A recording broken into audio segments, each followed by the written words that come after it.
Notre pâte, ça a quand même été une partie des billets de banque. À une certaine époque, ça faisait c'était le principal fournisseur. Après, quand elle a été raffinée, c'était notre pâte qui servait à faire du papier monnaie français. Et ça, aujourd'hui, bon...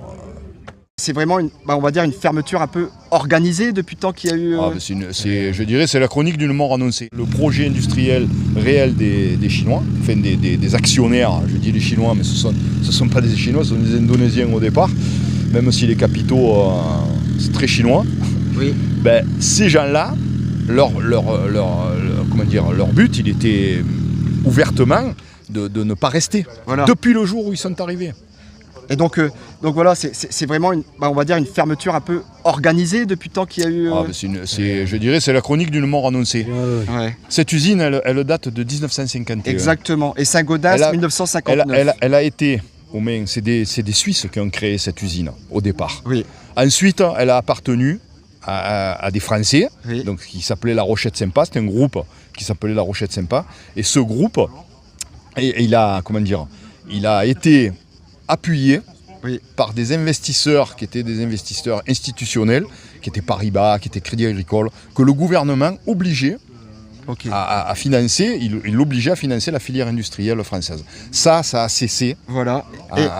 Dans les années 2000, on s'est retrouvé avec des financiers, des financiers au lieu des entrepreneurs. Notamment Paribas qui sont partis et qui ont dit nous on cesse toute puisqu'on est rentré dans l'Europe à fond, il y a eu des décisions qui ont fait qu'aujourd'hui les gouvernements ne peuvent plus financer leur industrie.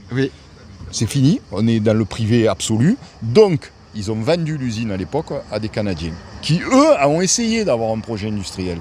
Ils ont essayé d'avoir un projet industriel sur l'ensemble des usines qu'ils avaient rachetées, notamment Saint-Gaudens et Tartas qui est dans les Landes.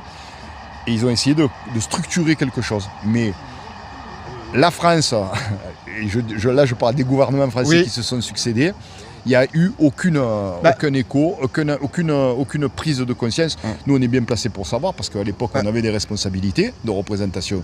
Et on s'est présenté, je ne sais pas combien de fois, on est allé quand même au ministère de l'Industrie, rencontrer des gens qui nous recevaient très gentiment, qui nous faisaient rentrer dans des bureaux très beaux, nous offraient de très bons cafés, mais on partait comme on était venu. Et ça a duré pendant des années, tout ça. Et là, aujourd'hui, il y a comme une sorte d'inaction du gouvernement pour sauver cette entreprise. Clairement. Il faut savoir que c'est quand même la seule entreprise française aujourd'hui. C'est les deux dernières, donc Fibre Excellence de Tarascon et de Saint-Gaudens, c'est les deux dernières présentes sur le sol français à faire de la pâte à papier, en plus de qualité, qui respecte des normes, etc.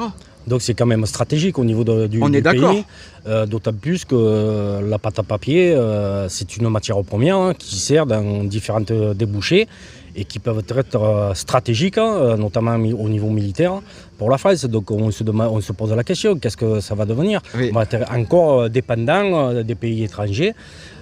Voilà. Alors qu'on avait tout sur le sol français.